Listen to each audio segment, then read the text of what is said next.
Hello, everyone. Thank you guys all for coming out tonight. Welcome to LavaLab's Fall 2022 Demo Night. My name is Nikhil. I'm the president and a junior studying CS here at SC. For those of you guys who are unfamiliar with LavaLab, we are USC's premier student-run startup incubator. Every semester, we take a cohort of 28 of the university's most talented developers, designers, and product managers. And we teach a Y Combinator adjacent course that helps them go from ideation all the way to creating a pitch and an MVP for their startup idea. Now I'd like to introduce the new fall 2022 cohort, starting with our 7 product managers. These guys have been working really hard to create the pitches that you guys are about to see.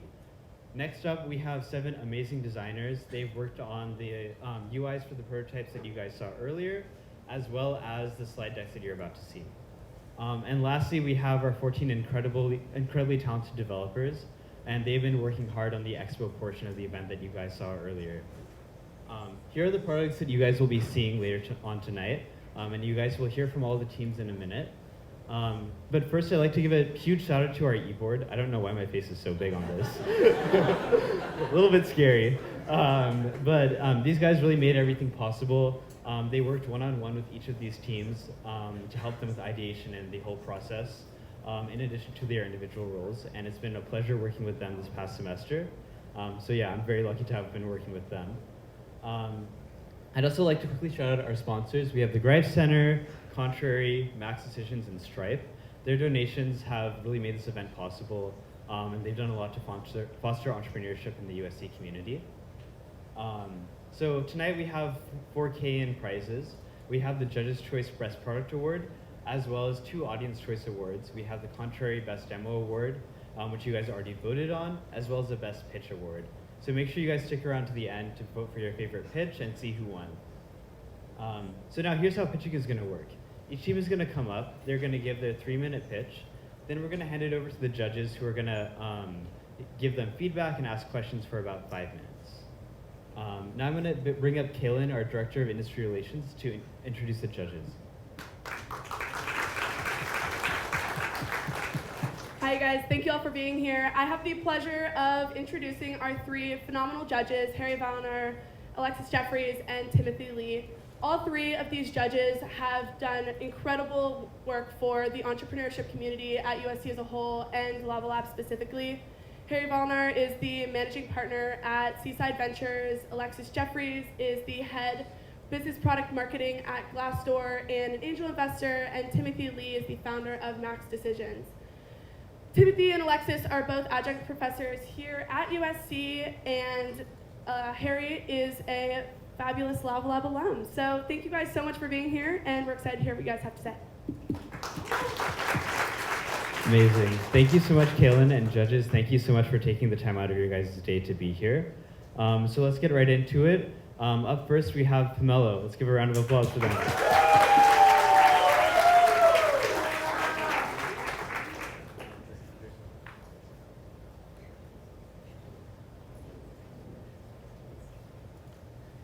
Hi everyone, my name is Kat. I'm 5 feet tall and I can't buy pants online. Here's why. The other day I was scrolling through Zara trying to find a pair of pants that I would like. And I found one, but the model was 5'9". So I look at size charts, I look at Instagram, YouTube, try-on hauls, and I spend hours on something that ultimately I'm not confident about. I'm not alone. 27% of people avoid shopping online because of sizing issues. And the issue is particularly stark for people wearing underrepresented sizes. Specifically, we found that women wearing underrepresented sizes have difficulty finding similar body sizes when shopping online. It's a mess out there, and we can do better. And so we did. We're building Pomelo. Pomelo is a site that connects shoppers and creators of similar sizes. Here's how it works. The first step as a shopper is simply to sign up for a platform. Then you put in your measurements and your style preference, and we give you a feed of creators whose measurements are tailored to yours. It's equally simple on the creator side. All there is to do is sign up with your social media handle and provide your measurements. And from there, we'll scrape your social media so you never have to post your photos or your links twice. So why now? Today, we see two major trends going on, and the first is the creator economy. More women are posting more than ever, which is why we already have over 600 micro-creators on our platform. The second trend is body positivity. The average industry catalog model for women is sizes 0 to 4 and heights 5'9" to 6 foot, and that's not representative of all sizes. That's a frustration that can be seen in the 3.6 billion TikTok views under hashtag body positivity. And that's also reflected in our market size. Even 0.01% of the body positivity ad market nets $19 million.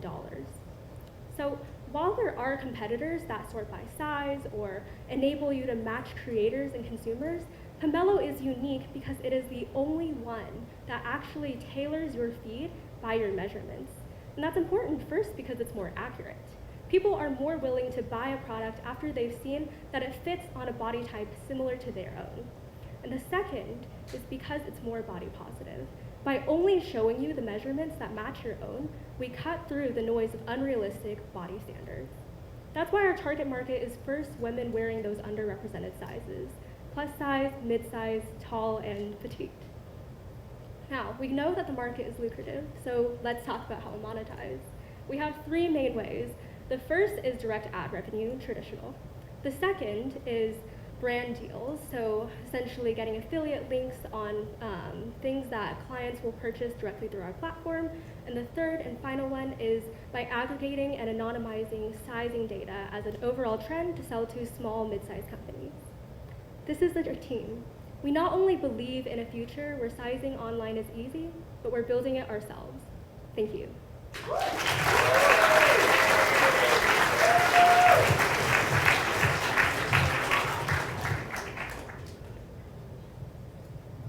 All right, I'm going first.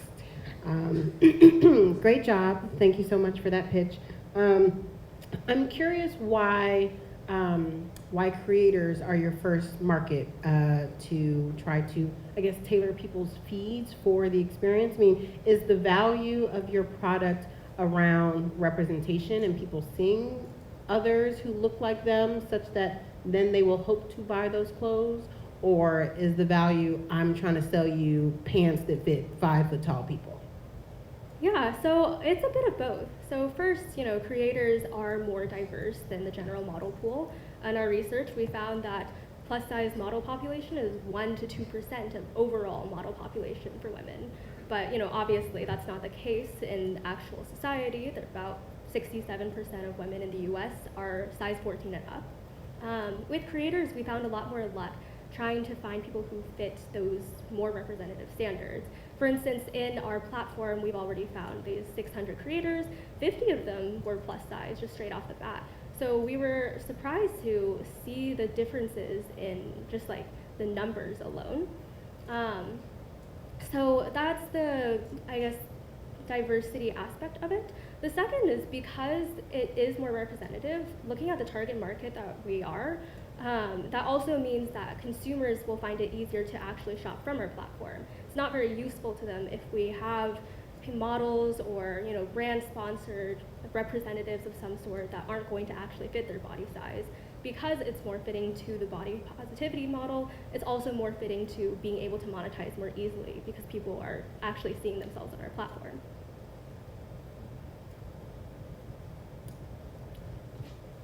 First off, guys, great pitch. Alexis, you kind of took my first question, but going with my second now. And it's a continuation of your question, I think, but what's in it for creators? I know you guys at your business model side, that's more of how you guys are generating revenue, but there's just so much out there and there's so much noise in this space, and I think unless there's something really in it for creators, it's gonna be hard to get them on board unless it's you guys just linking to their Instagrams and guessing on their information that's probably out there. Yeah, no, I think that's a great question. What we've found is that there's actually not anything quite like Pomelo. There's a lot of noise in the general space about discovery, but no other platform takes those measurements. But we actually got our data so far with our MVP from a spreadsheet that was organically sourced from micro creators giving these measurements out of their own free will, and then linking to their own Instagrams and TikToks because they believe in this cause.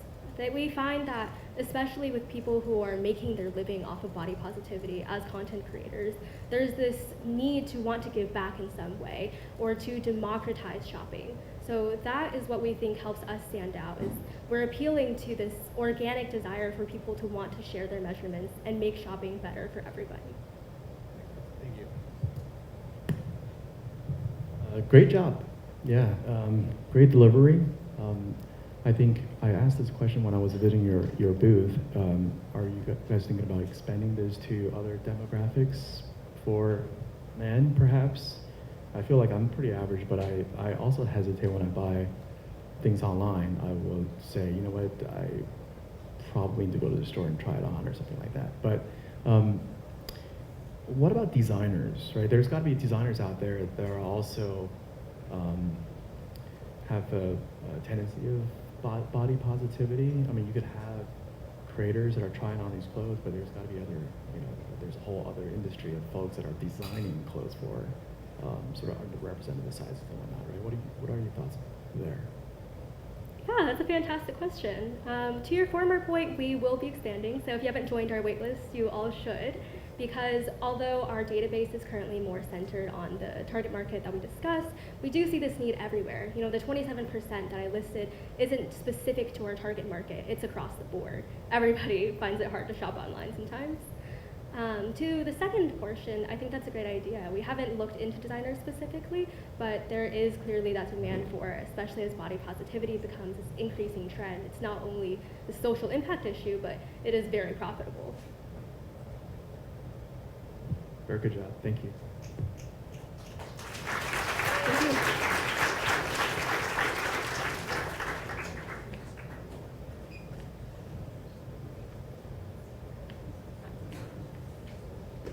All right, next up we have Carrot, helping you to navigate online research.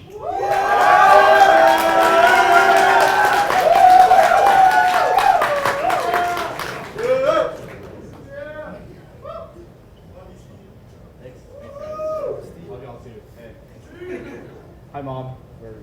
Anyway.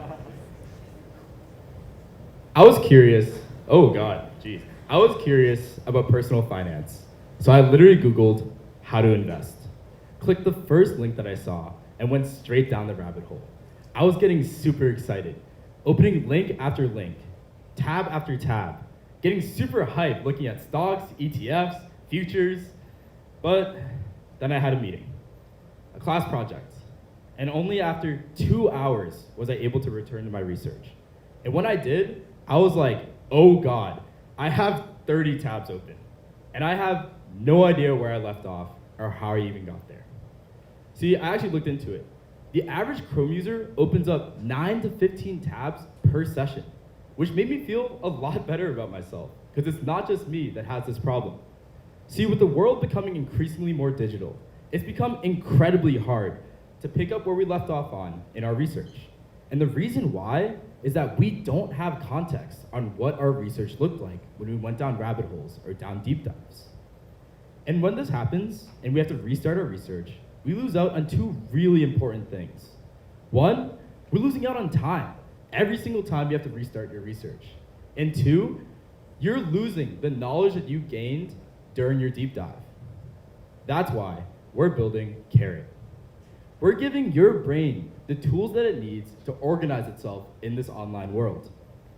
We're building a Chrome extension that automatically organizes your online research. And we do it in 3 super simple steps. Step 1, when you get distracted by something, whether it's like your mom calling, whether it's friends, family, whatever, just click our extension.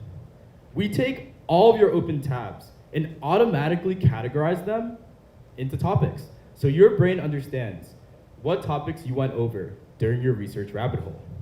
On top of that, another one of our core features is when you mouse over these website links, you see a preview. So your brain instantly knows whether that website was helpful or not. In step 3, if you need even more context, you can write notes. So when you come back to your research, you have all the information that you need. To reiterate, as a user, all you need to do is click our extension and add notes, and we take care of the rest, all the organizing for you. In terms of our competitors, we believe we are the simplest, most effective way to solve this problem on the market. With our automation, we save users so much time. And with our note-taking capabilities, we're giving them the customization that they need so that they can go back to their research effectively. We have a total addressable market of $54 billion. And with our MVP alone, we believe we can capture $25 million of it. And we plan on doing so with a freemium model, with our core features of automation, categorization, and note-taking free for all. But on top of that, we have a $5 a month premium model, where we give you in-depth analytics of what your research habits look like. We show you what websites you visit the most, how much time you spend on them, and over time, what topics you look at. This is the team behind Carrot. So please, give your brain the tools it needs to organize itself in this online world by downloading Carrot today. Thank you.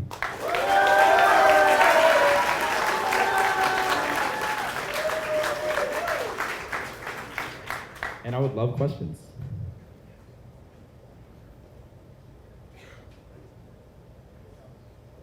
Do you want mine?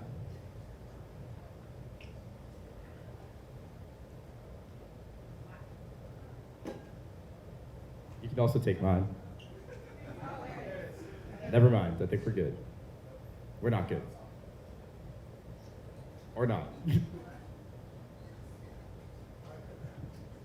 Great job, guys. Few quick questions. First, is the problem really within organizing tabs, or is it within remembering your research? So like for me, I'm the biggest culprit. I have 30 tabs open at a time, but it's not that I'm forgetting what's there, it's actually going back and organizing those tabs. So that's kind of the first question, and I'm gonna sneak in a second one. But do people really want, on the premium side, like are people really willing to pay $5 a month for, you know, analytics basically on what they're looking up? Yeah, those are both really great questions. For the payment for analytics, we've asked users, they've said yes, and I know that isn't necessarily proof, but on top of that, we've seen similar like products of that premium feature. People pay like more than $5. They pay like $15 a month for it. There's like a product called like Heyday that does like that sort of similar thing, but they don't have the underlying free features that we have. So for validation, we've seen that in terms of like our competitors and our user interviews. In terms of the first question, in terms of where the problem's at, yeah, we do believe that like the organization aspect is a really like big part of the problem. Because distilling it down, we think it's like the lack of context, but there's a lot of branches to it, of course. And that's why we do the automatic organization. So we take all of your open tabs and automatically organize it for you so you don't have to. After it, if you don't like it, you can like manually change it, but we trust our models that we built it on to give a pretty good like categorization. Do you have a follow-up? Okay, sweet. Well, that actually is tied to my question. Are you using some sort of AI to make sure that you are correctly categorizing these tabs? And are you concerned about if people after a while feel like they are miscategorizing, you know, or you are perhaps miscategorizing their tabs and they have to go back through and recategorize them because, I don't know, they were served an ad. If you Google Alexis Jeffries, you may find out that I was a personal finance journalist, but it may take you to a bank's website and not to one of the articles that I wrote. So be curious to know any consumer friction with potentially miscategorizing people's tabs. That's also an outstanding question. In terms of the underlying tech, we're actually planning on implementing OpenAI's API. People who aren't familiar with it, it's like state of the art. So you can like essentially enter in a prompt like, hey, we have all these website titles, categorize it for us. It does a really good job. But the good thing about our model is that you can also fine tune it even though we're calling their API. So over time, as we get more data, we can actually get even better categorization. So we're pretty confident in it because like the results we've seen throwing in like really random websites have been really good in terms of like the categorizing. So over time, we think it'll get better too. And in terms of the pricing, it's super cheap. Like prompts, essentially you pay like 0.4 of a cent for 1,000 tokens. And those 1,000 tokens get you 750 words worth for the prompt. So like scale-wise, it's pretty cheap. But yeah, that was a great question. Thank you. you have a lot of fans here.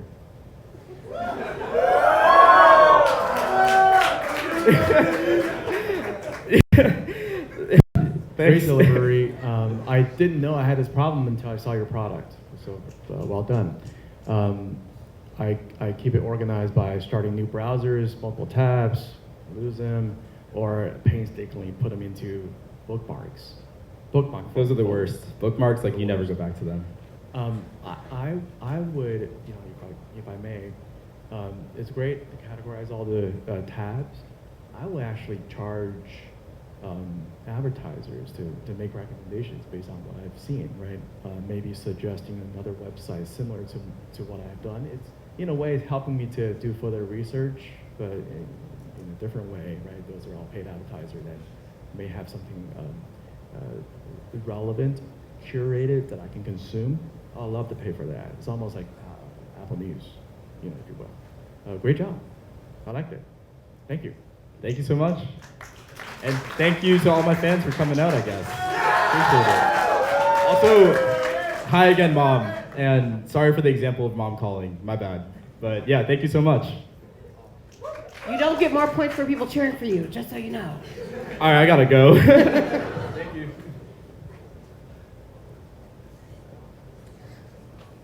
All right, great job, Team Carrot. Up next, we have Sticker. Create challenges with your friends to complete goals.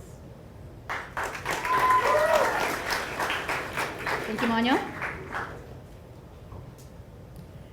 My brother and I both used to play instruments, but it was so hard for us to motivate ourselves to practice because honestly, it was such an individual task. So we decided we wanted to hold each other accountable. We said, let's send pictures to each other to prove that we're making progress. And it was actually really motivating for a while until we started to forget to check up on each other and we were back to square one. I realized it's really easy to get distracted from your goals. So that's why we're building Sticker, an app to create challenges with your friends so that we can actually accomplish our goals. First, you would create a challenge for any goal area. This can be weightlifting, skateboarding, language learning, you name it. Then you will choose how you want to measure the goal and how long you want the challenge to last. Then you'll add your friends as competitors and the challenge begins. When you log how much progress you make, you will also take a photo as evidence. These photos can be seen in an activity feed so that it's fun throughout the challenge to see your friends' progress. And when the challenge is over, the person who accomplished the most towards the goal is the winner. With Sticker, the goals that you have with your friends will no longer fizzle out. First, you have a dedicated place for social accountability. No longer are you going to send those pictures that are getting lost in your group chat. No longer are you going to randomly ask each other about progress. It's all in one place. It is motivating to be competitive. Research shows that we improve our performance to try to minimize the gap that we feel between us and other people. And our challenges, they're completely customizable. Imagine, let's see who can apply to more jobs during recruitment season, or let's see who can put in more hours for this design project before it's due. No other platform is able to fit these kinds of natural challenges that can come about in conversation. Like, hey, Harry, let's see who can hit the gym more times this week. This is because these existing platforms are either not engaging enough to remind you to complete your goals, or they're not competitive enough to motivate you, or they're simply just not applicable for your specific goal. So let's talk business. We're looking at an affiliate marketing model where brands can create challenge templates. You can find these challenges under the Explore Challenges view, and Tier 1 sponsors will be front-loaded to the top 5, whereas the Tier 2 sponsors will be mixed in with all the other non-branded challenges. You can join these challenges and log your progress in the same way, and if you complete the challenge, you can earn a reward such as a discount. We'll also have a freemium model where premium users can see detailed insights on their progress and also compare their stats to their competitors' stats. Our team is composed of people who are super passionate about self-improvement, and we want to make sure that we can have fun while doing that. So at Sticker, we want to help each other become our best selves.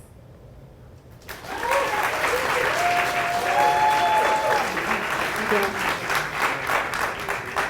I'd love to hear questions. Okay, So great pitch, really like the idea. So, and I have attempted to incentivize myself and utilize my friends as my accountability partners to do all sorts of things. The challenge is, for example, like if we are all going to the gym or we're all doing some sort of fitness challenge at the same time, there are numerous apps for that, right? In terms of it's integrated into ClassPass, it's integrated into MyFitPal, whatever. It's integrated into everything, Orange Theory, whatever you want. I think the challenge is that people don't necessarily have more than one goal or two goals at a time. So meaning like once I complete my fitness challenge and I beat all my friends because I'm gonna win, what would keep me coming back to your app, right? So my question is, what makes your app sticky for users? Definitely, so good question. Our app is very competitive because of customizability. So for example, you want to do that fitness challenge and you've won and now you're motivated, now you've won against your friends, right? And so that motivation and that accomplishment, that feeling of gratification would be able to motivate you to create a separate challenge. And let's say you have maybe another group of friends, maybe you're competing by yourself, maybe you want to create a challenge just for yourself, maybe you want to compete against your moms, right? So there's a lot of different ways in order to create different kinds of challenges. But we'll also have different kinds of notifications in order to make it more sticky for users. So there's the challenge duration, which is like, oh, you have halfway to go for your challenge, or like 3 more days to go.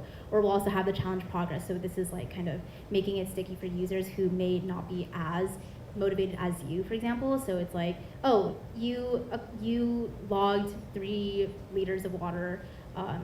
Are you going to log your liters of water today? So, yeah. And really quickly, so this is a piece of feedback. I think you just hit on it actually. I think that alternative ways to incentivize users to stay in the app is a good idea.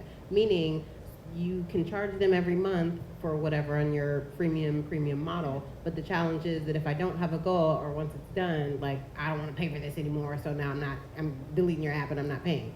So why don't you charge me per challenge, right? And if I don't complete my challenge or whatever, maybe that money goes to the winner, right? So if I could respond to that, the reason why we're not charging per challenge is because we want the challenges to be time bound, because we found through our user research that people tend to have motivation to accomplish larger goals when at smaller increments. So that's why we have the duration, that's why you can put in 9 days, 14 days, and something like that. So the monthly kind of subscription is able to allow users to really fit that mental model of like completing a smaller increment towards the challenge. But we'll definitely keep that into consideration as we do more research. Yeah, great presentation, great story. Thank Yeah, I have a similar feeling on the monetization model. I think, when I visited your booth, I think the having businesses sort of, right there, create these challenges, I guess, has a better reward at the end of the day, right? It could be a discount, could be points, whatever it might be. Nowadays, everybody's all about instant gratification. Maybe the challenges could be a gift, right? If you have a group of people challenge, the challenge will be walk, do a 5K, this week or something like that. If somebody wins, then the prize will be, kind of a $20 Starbucks card or something like that one of the participants will put up, right? So that might be a little bit more challenging. Interesting. Otherwise, you just get a sticker, right? It's the name sticker. So the name is sticker because if you think back to your elementary school days, the teacher is having the bulletin boards. Right. Okay, good. Thanks. A few things. First, I noticed that you guys had on your competitors had Strava up there. I think one thing that Strava does really, really well is their challenges. So Strava has challenges every month already, and every brand if it's within cycling or running or whatever, does challenges. And so the idea behind doing a challenge on Strava is that if I run those 100 miles in the month, I'm then getting $10 off, for Hoka running shoes, or I'm getting, 20% off for Goo gels or whatever it is. So I think it's kind of further feedback on top of it, I don't know if it was Alexis or Tim who said it, but I think it'd be really interesting to look at ways to incorporate brands who then also pay you guys. Like Strava charges, depending on the size of the challenge, $30,000 plus, for a 30-day challenge, which is obviously a great revenue source for you guys.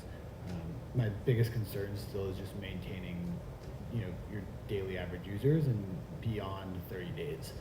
So I see people downloading the app and using it, for 30 days, and oh my God, look, I'm running every day. But how do you keep people on the app, at the 180-day mark? Because if you can't keep people on the app, you're not going to be able to drive revenue. Right. So definitely another point for motivating users to stay on the app is through these sponsored challenges. So for example, if you can see like Patagonia hiking challenge, for example, right? And the reward, being able to accomplish a certain challenge, complete a certain challenge, and then earn a discount or some kind of gift, as you said, then it really motivates users beyond that intrinsic motivation to complete goals and to look through our Explore Challenges page and find additional challenges that they can partake in. We actually have been in conversation with a sandwich shop in the village, and we got really good feedback. So the founder is really passionate about like health orientation, kind of like maybe walking challenges, maybe diet challenges, and he said that it would be really great for his brand image to create challenges that pertain to his passions and also engage the community in that. So definitely if customers were to be able to engage in their challenges but also earn a reward, that would increase the stickiness, I suppose. Yeah, I just want to add one more point. It's just popped in my head. Anybody played Pokemon Go? A while ago. A while ago, right? So my kids play that game. Everywhere we go, they whip that application up, and there's always something to find in different locations. I feel like these could be a contextual, geolocated challenges. No shame, but go to the Nike store, right, and look at something or discover something. That could be a challenge that draws audience into a certain retail stores, which hopefully you get compensated for. Things like that could be good. So we actually took inspiration from Chipotle's Boo Real campaign, which was a lot sooner. So the idea is, sorry.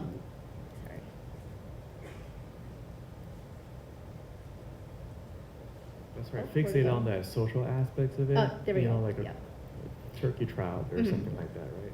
So yeah, the idea is like brands would be able to create some sort of like brand specific way to verify that people have been creating or partaking in their challenges. So kind of like the Chipotle's thing where you go into the store and take a picture. For example, Pokemon Go, the geolocation. And that's actually a really good point, like thinking about if we can tag locations within the app, that would be a really good idea. Yeah. And probably make the verification for brands easier as well. That's right, yeah. Good job, Thank you.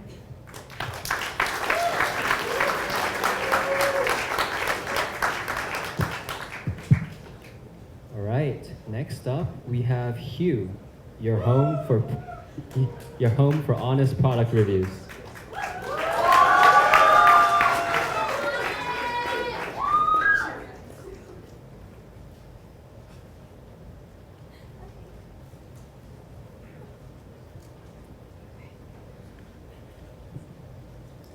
Social media is everywhere, and I bet you spend at least 3 hours a day on it. And I even see some of you all right now scrolling through Instagram. What's good?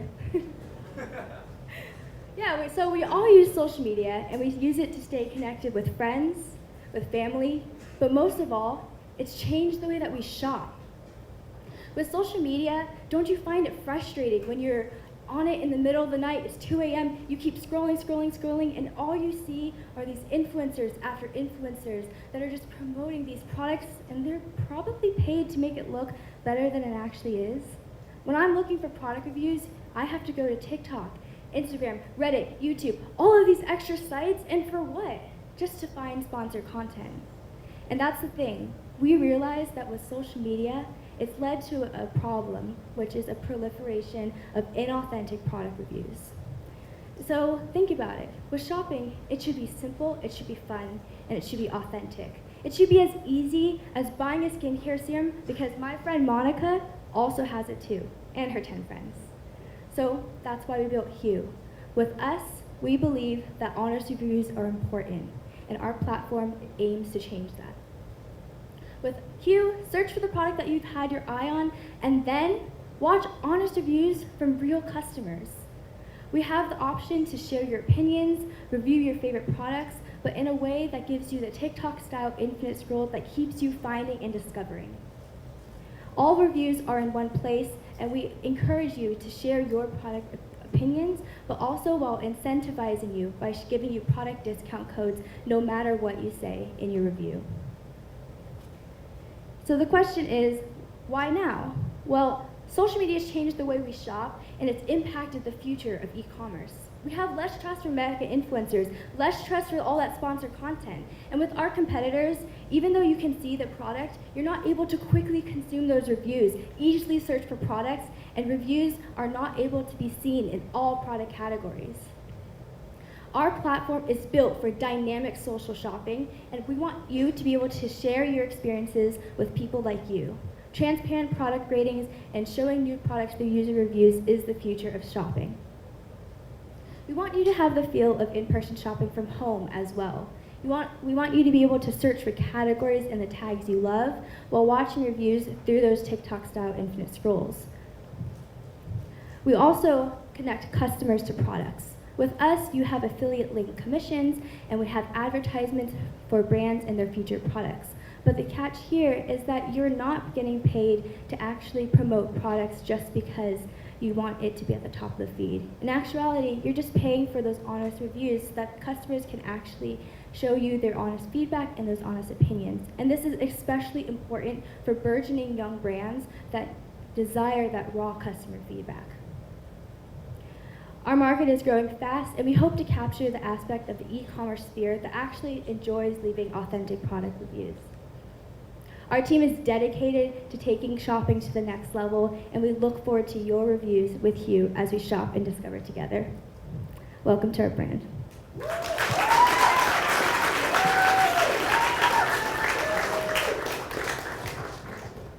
Great job.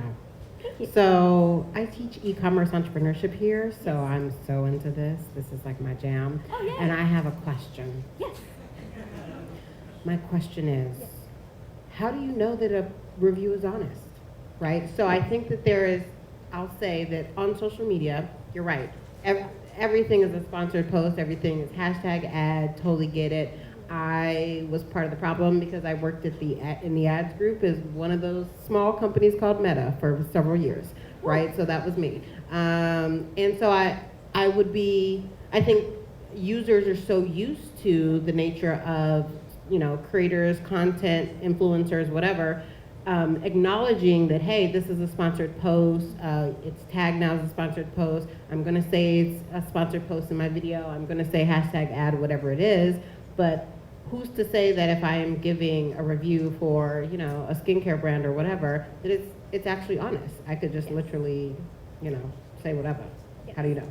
Well, first of all, I really see that users as a whole are just dying to have a platform to actually view honest products and honest reviews, right? So with us, we incentivize people by giving them product discount codes, no matter whether or not they review something in a positive way or a negative way. In order to make sure that it's honest too, we have an upvote and downvote system, as well as the comments function as well, that makes sure that people can get their voices heard in the most authentic way possible. We're also targeting a segment of consumers that actually, we're also targeting a segment of users, specifically smaller influencers, because their communities as a whole are just so tight. When you're following a small influencer, it's like a little happy dance. Like, oh my gosh, like I found like the next Emma Chamberlain, I found like the next big thing, and that's a major thing for people. So targeting those consumers specifically, make sure that you have that sense of community within the platform. I think to solve that problem, you could just add your friends to this thing. I would love to see what my friends are reviewing. I probably only trust that kind of review. So it's really easy to add to this app.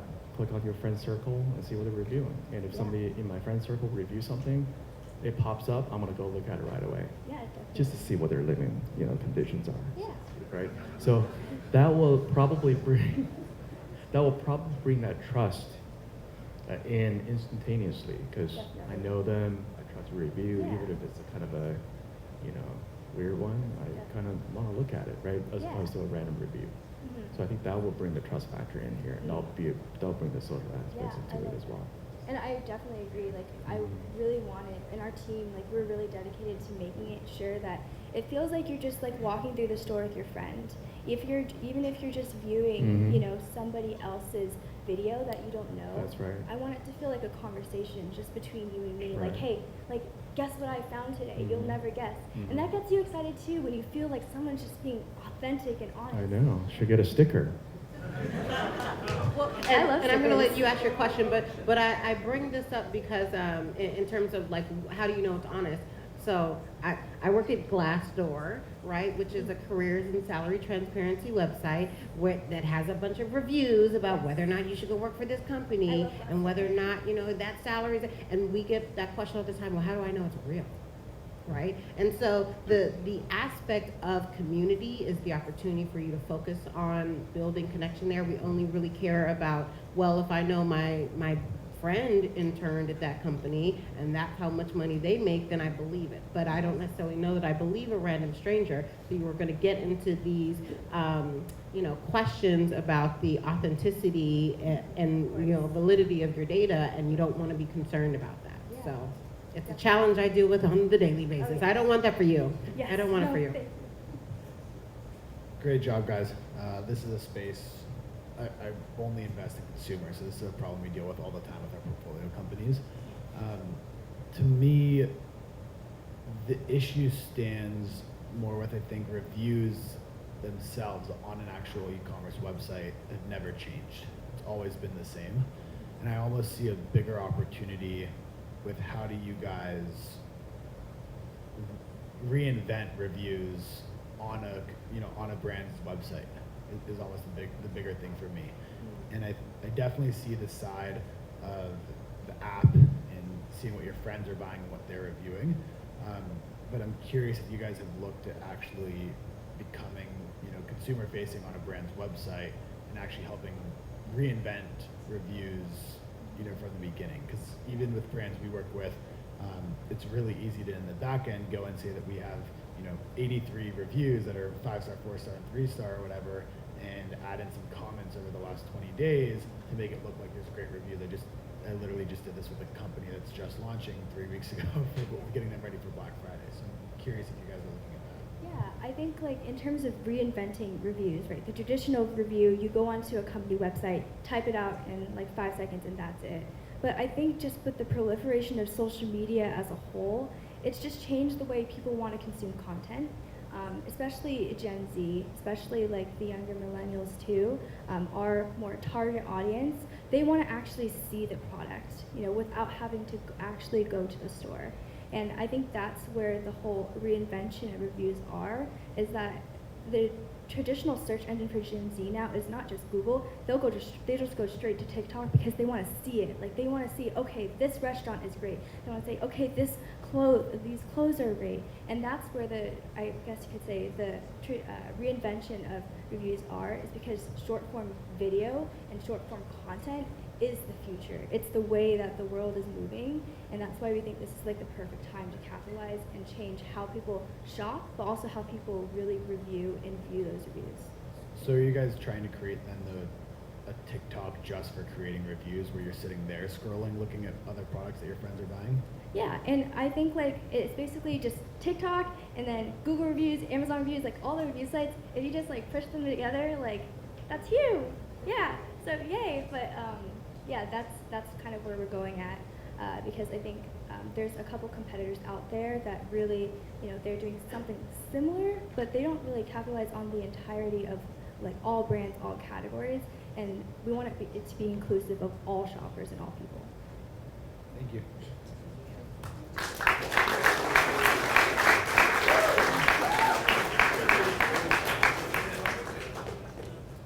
So up next we have Spotlight. It's the all-in-one ticket aggregator for the lowest prices on events.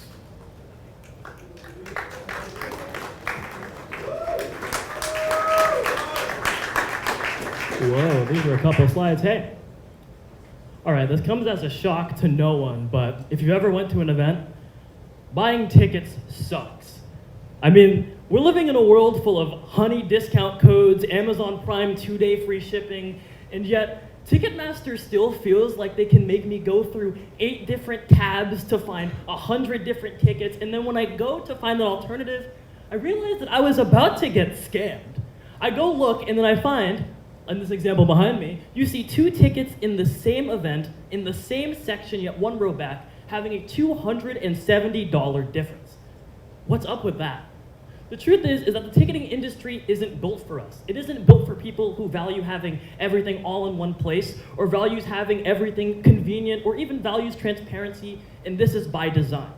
These companies would rather have their monopoly over us and make us play by their rules, but not anymore. At Spotlight, our mission is simple. It's to be the ticketing platform for the future, built on customer-first approach and transparency for all. We have a quick and easy-to-use browser extension with the best prices and no hidden fees. We have personalized filters for section and price, so you can find exactly what you're looking for in the easiest way possible. We have accessible seat view, so you can see exactly where your seat is. A little slow. Give me a second, I'm sorry, guys.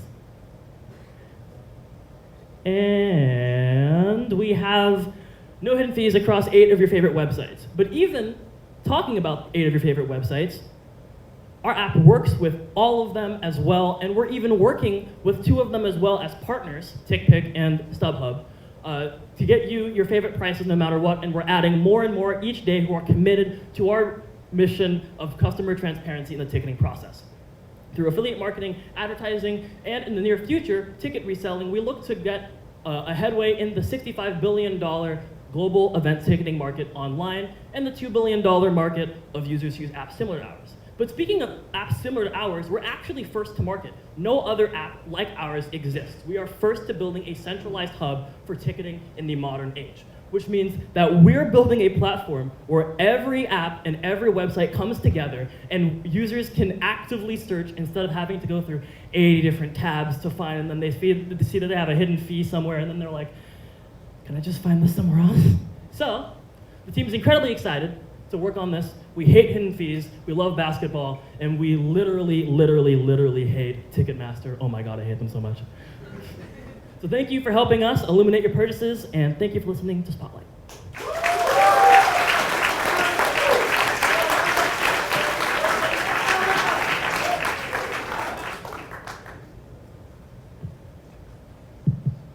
Great pitch, guys.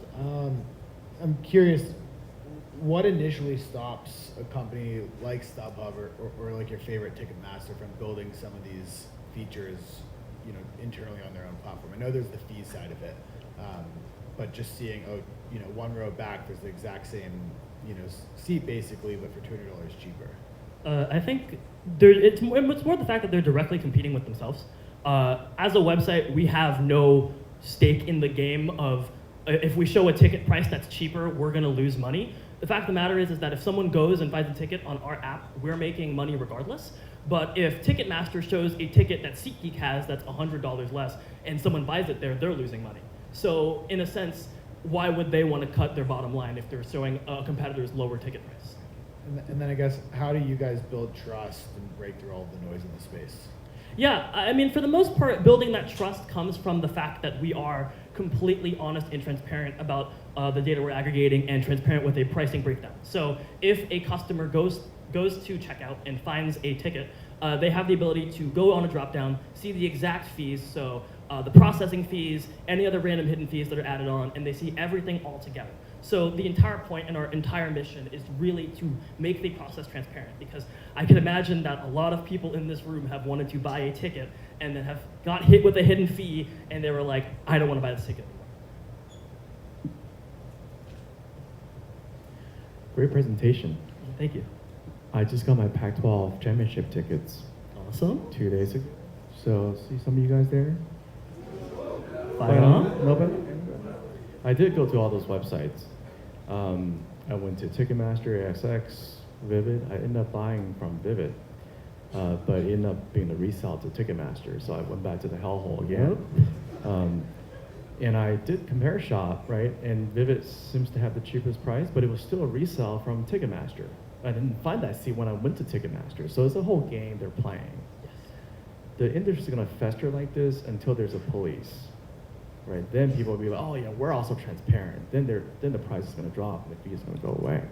So this is a great solution. I think this is gonna be an equalizer, so to speak, for the industry, right? They'll start policing themselves once there's transparency. Exactly, right? that's what Forced upon them, so to speak. I think it's a great solution. I don't know how y'all gonna make money. So, great question. So, we make money through, I don't know if I'm gonna pull back the slide here, but we make money through affiliate marketing. So pretty much, we make a 4% on average cut back on every ticket that we direct to these websites. So our two partners currently, TickPick and StubHub, SeatGeek is one of them, but not contractually yet, it's in emails. They give us 4% on average on every ticket sale. In the future, we want to be a ticketing resale platform, but at the moment, right now, we only exist through affiliate marketing, which is honestly, as it stands, pretty good for us. Suck into the dark side. Yeah. Good job. Thank you. I would just like to know a little bit more about your competition, because I have seen technology similar to this, right? Yeah. And so it's not, look, you can create a different mousetrap, you can reinvent the wheel, and it's just got to be a little bit better, right? But I want to know what's your unique value proposition as opposed to other companies that do this. So, I mean, again, we're first to market. There is an app that is similar, but they don't have, we have features that are, we've had seats relative to your exact positioning. We allow you to filter out prices. We appear right at checkout, you don't have to do anything. We pretty much want to make the process as seamless as possible. And in the future, again, we want to have a mobile app, we want to have a web app, so that way we can just make the process super easy. I agree that someone can just come up and make this but easier, but we're trying to dumb it down as easy as possible to make it so, hey, if you want to buy a ticket, look at our list. We have the cheapest ticket for you. Buy it, one click, done, easy. So, hopefully that answers. Great job. Thank you.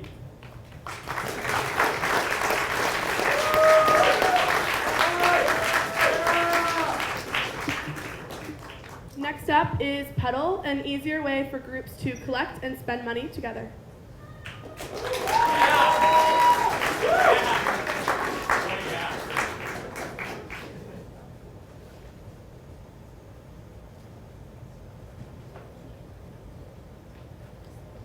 So, over the summer, I went to San Francisco with my friends. It was the first time for all of us, so we were really excited about seeing Sutro Tower, the DeYoung Museum, and of course the Golden Gate Bridge. One of the main issues that we had, though, as the days went on, is that we couldn't really keep track of all of our expenses. We were spending money on food, ride sharing, and housing, and it quickly became a hassle to deal with who owes what as we were sharing our purchases together. So this is a clear problem. There are a lot of people, when you guys want to spend money with your friends, it's really hard to manage who owes what and to see what money goes where. So our solution is Puddle. Puddle is an app that allows users to group money together in order to make collective purchases. So with Puddle, there's an option to create a group where you could actually spend money within those individual groups.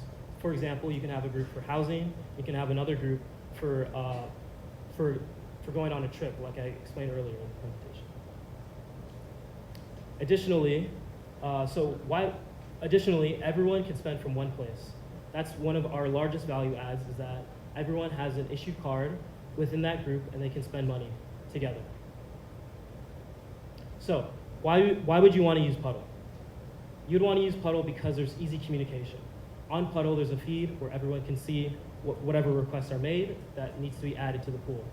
Additionally, there's equal contributions. So before a Puddle is started, everyone has to add the same amount of money, and that's dictated by the admin. And finally, there's transparency. Everyone gets to see what everyone else spends within their pools in order to make purchases. So taking a look at our market, there's a $20 billion total attainable market in the digital payments industry. We hope to capture $50 million within the bill splitting industry within the United States. So let's take a look at our competition. Our biggest competitors are Venmo and Splitwise. Venmo is usually the app that most of us use in order to split purchases. However, in larger groups, it gets harder and harder to actually calculate and decide who owes what and to make that purchase. Splitwise, in theory, should solve that issue. However, Splitwise has Venmo integration, where you can only still request Venmo requests within a group. However, there's still not one central group fund, unlike our app, which is our key advantage. There is one central place so that everyone can spend money on communal purchases. So, taking a look at our business plan, we have a feature called Splitback. So whenever an event is done, maybe you're done with a trip, maybe you're done living with certain roommates, we'll take a 3% charge on that remaining balance, and then the rest of that money will be split back to everyone in the group.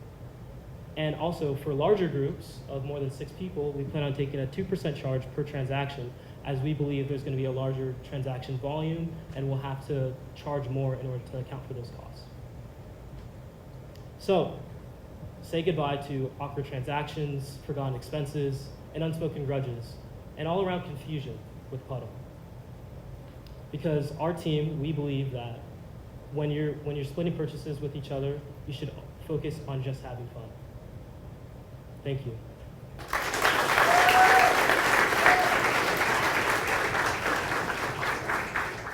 Great job. I really like this. This is a challenge, I think, for us all.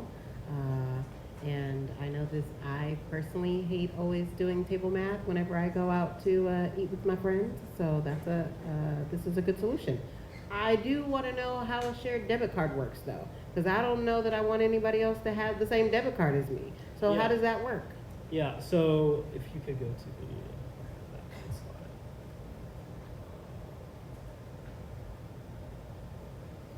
So it's kind of hard to see, but the shared debit card is powered by Marqeta, is really as our backbone.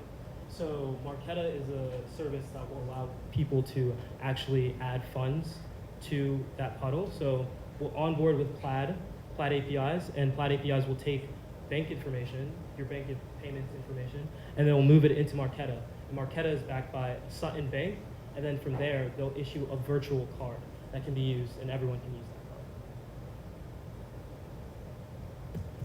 But that card only works for the life of the pool. The pool or the Puddle or whatever. Exactly. Got it. Okay. Great idea. First off, 2 quick questions. First is, I know there's a lot of people who, when they travel, they like to travel with a credit card because you get points. So is there a workaround there? Is there a way, eventually, at least down the road, where you guys go that route also? Like for me, I know when I'm booking a hotel room, I love to use my Amex because I get 5 times points on it, or whatever it is, if I book it through Amex. Whereas in this case, I wouldn't get that here. Yeah, we haven't considered that because we didn't want to deal with the legality of having multiple users for building credit. So although that's definitely an option we do intend to explore, because we know people like you obviously want to reap those benefits. So, but for now, because we want to strictly keep it at the level of just a virtual card to use for purchases with other people, that's our game plan so far. And is there a workaround also for you guys to issue physical cards? Traveling. Our plan. Many places besides the U.S. there isn't Apple Pay, so Yeah. you can't use a virtual card. Yeah. So all of our cards are virtual. Marqeta allows for virtual issuing. So in our app, we allow users to actually add that virtual card within their Apple Wallet. So it's purely virtual. Thank you. Yeah, I think Marqeta will let you split some of that interchange fee. It's less than credit card, but you can get 100 basis points from the merchants. So on your monetization page where you charge 2%, this net, this, I think you can get it back from the merchants. And you can sign up with different merchants. You can use the Puddle card at specific restaurants and things like that. You can negotiate a better discount with certain merchants, use this card to spend on certain occasions. Make it into a challenge. Got it. Yeah, and I think you can use those points, use those interchange fees for points as well. I see. This is like a essentially a corporate card, you know, as an organization. Everybody gets a card as an employee of the corporation. Mhm. That's how I'm kind of set up. Yeah, it's a good idea. I don't know how you can control one person overspending everybody else's money. Mhm. You know? Yeah, we did consider that, and that's why we do have authorized users. So whoever does create the pool is the admin, so they get to set who are authorized users for the specific card. And so we But they do can also eat up everybody else's balance, right? Yeah, but only the authorized users can actually spend money on the card.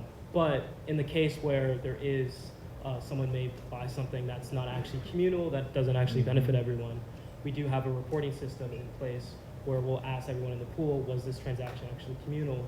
And then from there, we'll do an internal investigation. Punishment, yes. Or I guess the other solution to that also would be if before a charge is made, you basically have to get it approved in the app. So even if you're sitting at a table with everyone, you put in the bills $300 and everyone clicks approve in their app and then authorizes the card to be charged $300. Yeah, we've thought of that as a feature, and that definitely can be an option.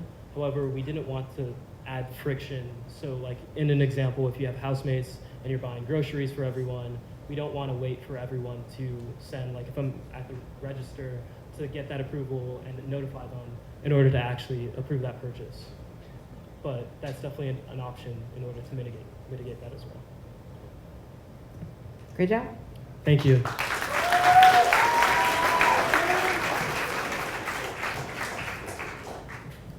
All right, last but not least, we have Leap, a platform helping children build credit and financial literacy.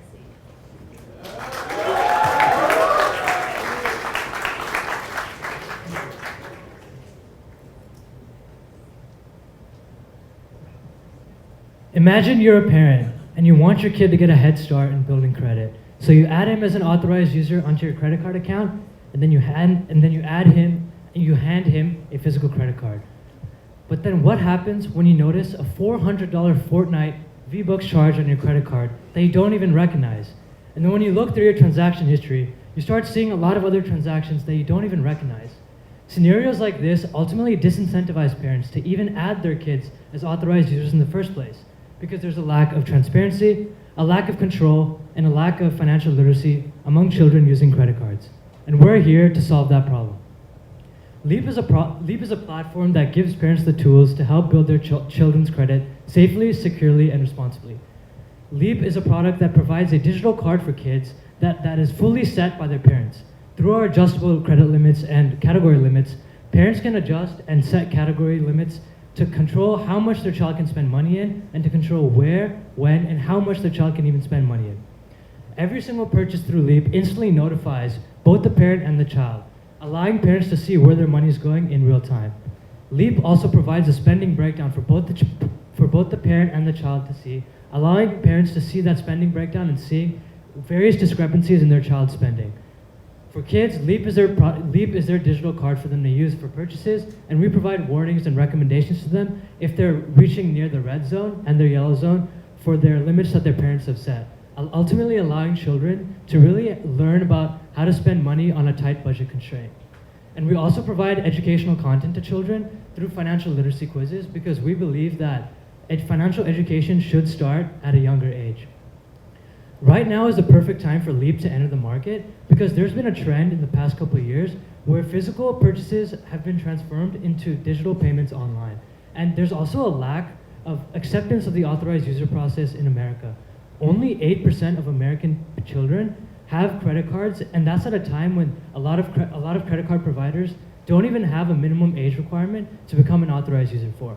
And in times of economic uncertainty, it's vital to manage your credit well. And that's especially important at a time when 3 out of 4 teens don't even feel confident in their personal finance skills. We're looking to target the youth credit card service industry in America, and we're targeting 10 to 17-year-old Americans as our primary card users, ranging with a market size of $122.5 million.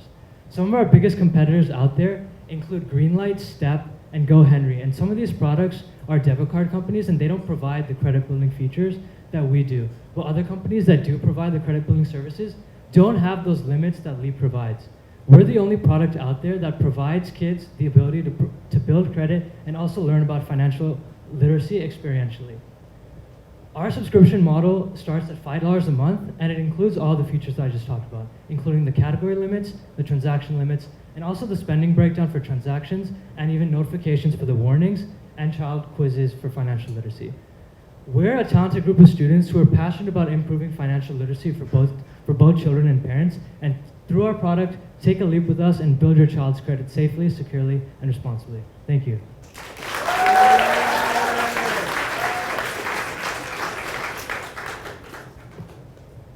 Great job, guys. That's been for the last year and a half my girlfriend's billion-dollar idea, so she's gonna be bummed that you guys are also working on this. Two quick questions for you. One, can you even get a credit card before you're 18 in the US? Yeah, so the current way to do that is you have to be an authorized user on your parents' credit card account, and that's the only way legally you're able to receive a credit card under the age of 18. But do you then personally still build credit, or is that just... Yeah. Oh, you do? Yeah, you do, because the parent's the one who's responsible for all the payments, but since the kid is using it, then the credit history is being built for the child. Awesome. And are you guys going to charge $5 a month plus transaction fees? No, so we're only charging $5 a month just to use the card, because since the actual, so let me show you another slide. So the way that our product works is that it's tied to an existing physical credit card, so we don't have to charge interchange fees because it's already just linked to that existing card. So we're just charging the $5 a month for all the features that we included. So we don't have to worry about interchange fees. We're not including that in the $5 or transaction fees. I feel like it's another great revenue source from you guys, because I mean, if you think of Amex, Chase, anywhere you're paying $100, anywhere from $100 to $500 a year with Amex, for example, for a card, plus transaction fees. Obviously, that's charged a lot of times to the actual merchant, but it's just another great. Yeah, we thought about implementing those transaction fees, but then there's a lot of legal implications that you have to, partner with credit card issuers and also like the merchants as well. So we thought it'd be simpler just to have a subscription model for right now. Makes sense. Really interesting. Great pitch. I was super jealous of my friends when I first went to college who had like over 800 credit scores, and I was like, how? You don't have any credit? And they're like, no, I do. I have my parents' credit card. So that's amazing. My question to you, though, is I understand the nature of helping young people build credit, which I think other credit cards do already if they are authorized users. But I'm not quite sure how you're getting young people under the age of 17 to actually learn about personal finance and like smart credit card usage. Like, are you incentivizing them to sit through the app like learning modules? Like, why would anybody do that? Yeah, so the value add for the child is that they're learning by doing, because like the parent sets all the transaction limits and the credit limits as well, so they can see what their limit is, and basically they're learning financial literacy by staying in those limits and not exceeding them, because since it's a digital card, the card physically won't operate if it goes above the transaction limit. So with that, that's one of the ways that we're teaching financial literacy to them. So my mom could like give me like a $10,000 credit limit, and I just go spend $10,000 in 2 days, and then I learned. No, so it's mostly focused on like discretionary spending, because these are 10 to 17-year-olds, so they're not buying anything that's so expensive. Well, you all know that. What if they buy a very expensive NFT? That is true, but yeah, for us, we learning by doing with the card and actually taking those quizzes and learning about the concepts covered in the quizzes, or like trying to teach them about what the vocabulary is with like financial. Got it. I guess I'm just wondering, or maybe this is my feedback, is that I like the concept of incentivizing them to do the quizzes, to actually learn the information, and not to just expect that they're going to learn it from like using the card. And I say that like in the real world, having been a personal finance journalist, I was like, these kids don't listen to none of this. So I think it would be helpful. Yeah, we tried making it more like incentivized for the child to use it with like a point system. So we didn't show that here, but in our MVP we have some sort of point system that they get with like answering questions right. It's a great product. Thanks for bringing this to light. I know a lot of friends of mine uses the green lights and the Goherens of the world. But it's a couple of feedbacks. I think that Marqeta card is a debit card. You can get a credit card, but you need to complete different kind of sponsoring bank, and they're kind of shy about offering credit cards through Marqeta. Secondly, I think they changed the rules. The authorized users are, you can report them to the bureaus, credit bureaus, but it's not, it doesn't build credit anymore. Just want to look into that as well. It used to, but not anymore, because the credit bureaus also figured out that this is a kind of a hack. So just look into it and see if there's other ways to build credit, with the experience of the world. Other than that, it's a great tool. There's games you can play. I think you can take some of these things from your competitors, do chores and things like that to earn, right? So they understand the values of the dollar, you know what I'm saying, through some challenges.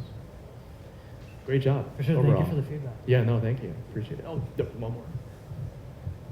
This is actually for you guys and I guess all the other groups too, but I'm just curious this year, and I know it's either yes, no, or unknown yet, but are you guys going to keep working on this after LavaLab? Yeah, so we're actually hoping to continue after LavaLab and go to another incubator on campus called Troy Lab, so we're trying to get into that pipeline. Makes sense. Continue going with that. Awesome. Thank you. Yeah, thank you.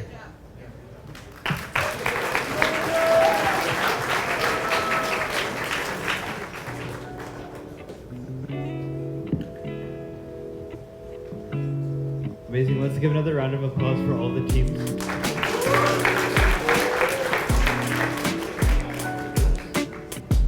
Okay, so now we're gonna let the judges go off and deliberate, and you guys should vote for your best pitch.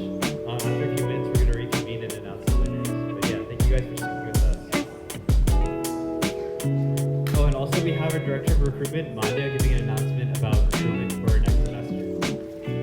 All right, really quick, guys. I hope you all enjoyed Fall 22 Demo Night. But just a shameless little recruitment plug.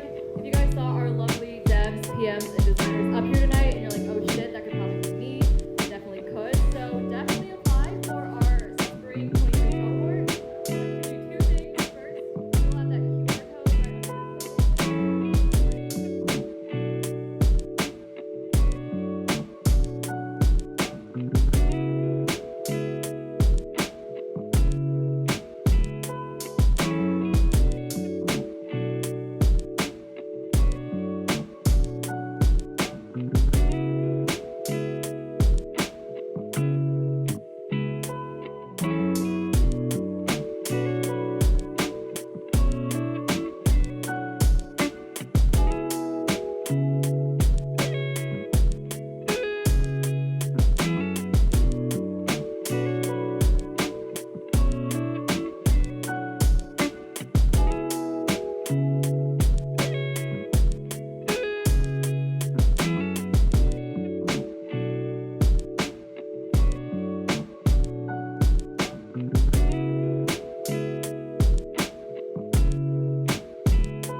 right, everyone, we're closing the poll, so if you're finishing up, get that in right now.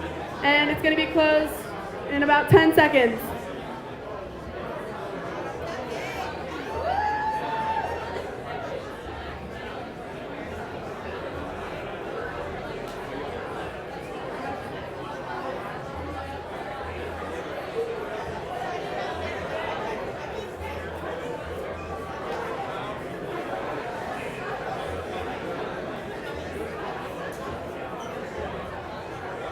Maybe are we ready?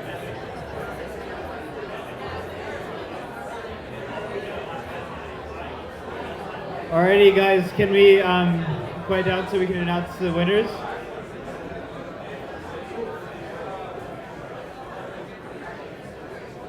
Awesome. So for the best, for the Contrary Best Product Award, I'm going to invite up Henry from Contrary to first give us a few words about what Contrary is and then announce the winners.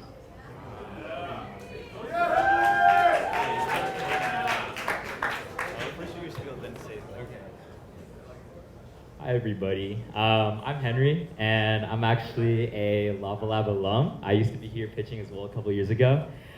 Today I'm on here behalf of Contrary, which is an early stage venture capital firm. Our core thesis is investing in people and community, and therefore that's why we're super excited to be here today, sponsoring LavaLab's Demo Night and all the amazing talent that we have here tonight. So a bit about Contrary, we're a fund investing in pre-seed and seed stage startups backed by the founders of Tesla, Airbnb, and Reddit, and as well as many other amazing entrepreneurs. Contrary is specifically focused on early career talent and helping our founders from seed to scale.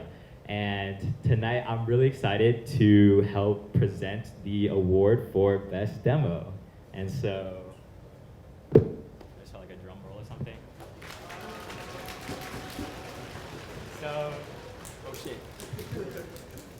The award for Best Demo tonight goes to Pomelo.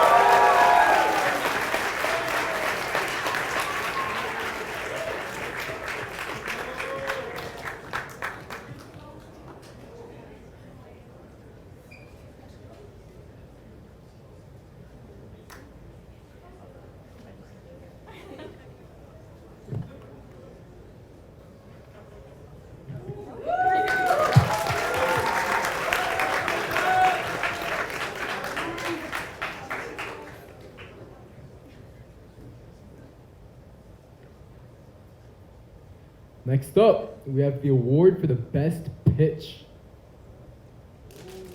Drum roll, please. Spotlight.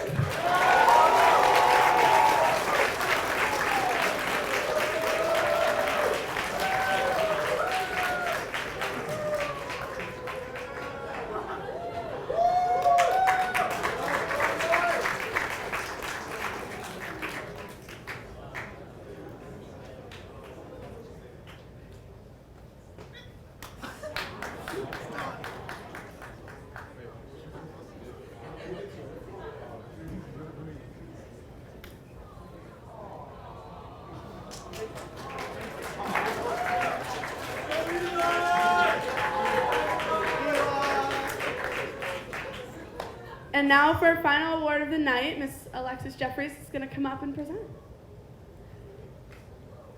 I don't get it. Clap!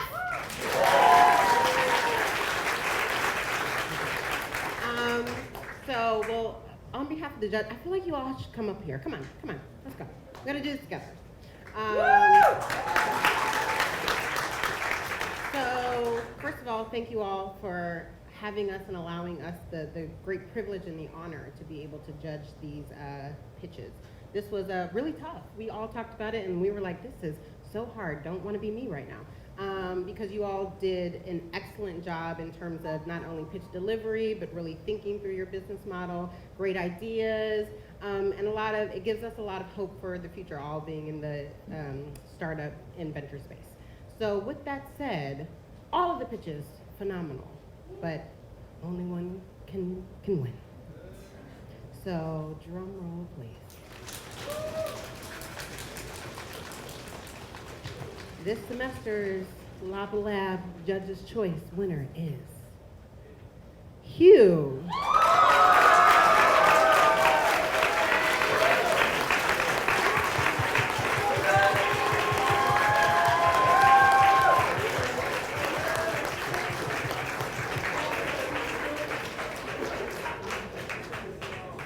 Also, I just want to add in,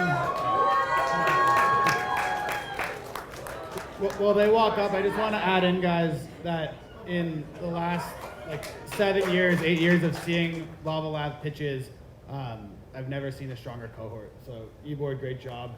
And to everyone, honestly, really, really phenomenal job. We all agree that these were the best companies we've seen come out of LavaLab in a while. So congrats to everyone and congrats to Hugh.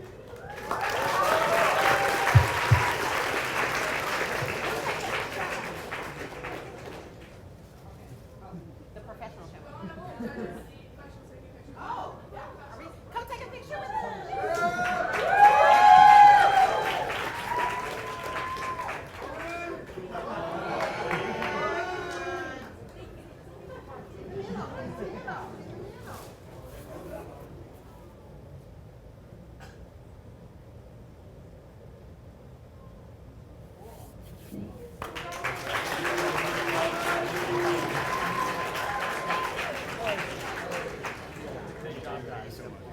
Thank you. Great job.